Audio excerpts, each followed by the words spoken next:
Hello বন্ধুরা, সকালে কেমন আছো? আশা করি সকালে খুবই ভালো আছো। আমিও ভালো আছি আর মেয়েরা ভালো আছে। Welcome to back to my channel. New blog না চলে আসলাম টাপর টুপো চ্যানেল থেকে। আর এখন বাজে প্রায় দুপুর 2টো। আর দেখো আমি তোমাদেরকে আজকে দেখাচ্ছি মা মনসার আরতির পুজো।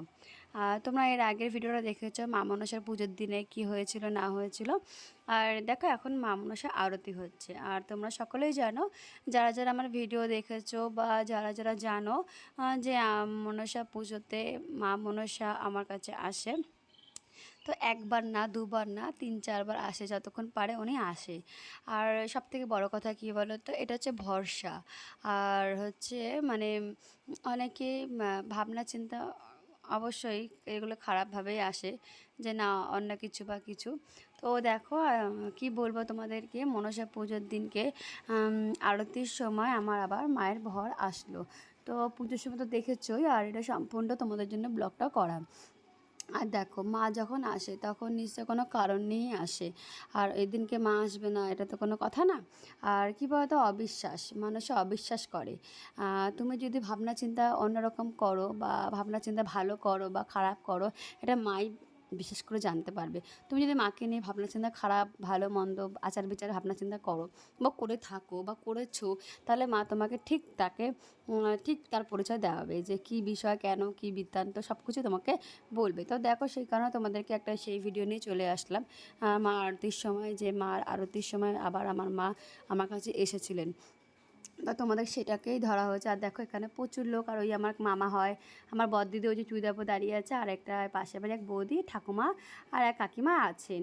তো ওনারা দেখছেন। আর এই দেখো আমার পিছনে আছে অনেকেই আছে, শাশুড়ি মা আছে, এক কাকিমা আছে, আমার দিদির ছেলে আছে, তারপর অনেকেই টুকিনাকি ছিল। আর যেহেতু আমাদের ঘরটা ভেতর দিকে, তো আর দরজার মুখের দিকে ঠাকুরের মন্দির আসনটা, তাই ঢুকতে পারে না মানুষ, তাই বাইরে থেকে সবাই খাওয়া দাওয়া করে ওখান থেকেই দেখেই চলে গেছে।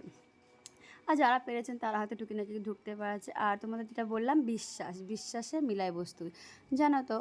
আর আমরা বাঙালিতে কি বলবো, 12 মাসে 13 পার্বণ লেগেই আছে। আর আমাদের পুজো বলে কথা, বাঙালিদের পুজো। আর আমরা বিশ্বাস করি বলে তাই আমাদের পুজো আশ্রা আমরা করি, আমরা হিন্দুরা। তো দেখো আজকে হলো এই এখন কি বলবো, আমার মা আমার কাছে আসছে। আর এই সময় কী বলতো, আসার কারণও আছে, অনেক কারণ। তো তোমাদের তো সব কিছু বলা যায় না। যারা যারা আমাকে ভিডিও পুজোর সময় দেখেছো, কেন কি বিষয়, তারা ভাববা যে মা কেন আবার এসেছিলো। তো সব কিছু তো ভাঙিয়ে বলা যায় না। দেখো মা আসে অনেক কারণেই আসে, তাই না? অনেকে অবিশ্বাস করে, কেউ বিশ্বাস করে না, কেউ টিটকারি মারে, কেউ ছি করে, কেউ ভয় পায়, কেউ নানা রকম ভাবনা চিন্তা করে। আর এই ভাবনা চিন্তাতে আমি তাদের মধ্যে নেই। তারা ভাবনা চিন্তা করছে বলেই তাই তোমাদেরকে দেখাচ্ছে যে কে কী ভাবনা চিন্তা করো, কে কী ভাবো, কে কী বলো। তো যাই হোক, তো দেখো আর বেশি কিছু বললাম না। তো এখানে মা এসেছিলেন, তো অন্য একটা বিষয় নিয়ে খুব মা রেগে গেছিলেন। তো তো চলো তোমরা দেখো ভিডিওটা পুরোপুরি। আর কী বলতো, মনসা পুজোর দিন, তাই না বলো, মার মধ্যে কোনো কিছু খামতি দেখলে মা অবশ্যই তোমাদেরকে বলবে। তো সেটাই হচ্ছিল আজকে, আমার মা অন্য বিষয়ে একটু রেগে গেছিলেন। তো যাই হোক, তো তোমরা দেখতে থাকো, ভিডিওটা স্কিপ করে দেখবে না। আর যদি কোনো ভুল কথা বলে থাকি, প্লিজ আমি তোমাদের সবার তরফ থেকে সবার কাছে আমি একটু ক্ষমা চেয়ে নিলাম যদি ভুল কিছু বলে ফেলি। তো চলো তোমরা ভিডিওটা দেখো, স্কিপ করে দেখো। চলো টাটা।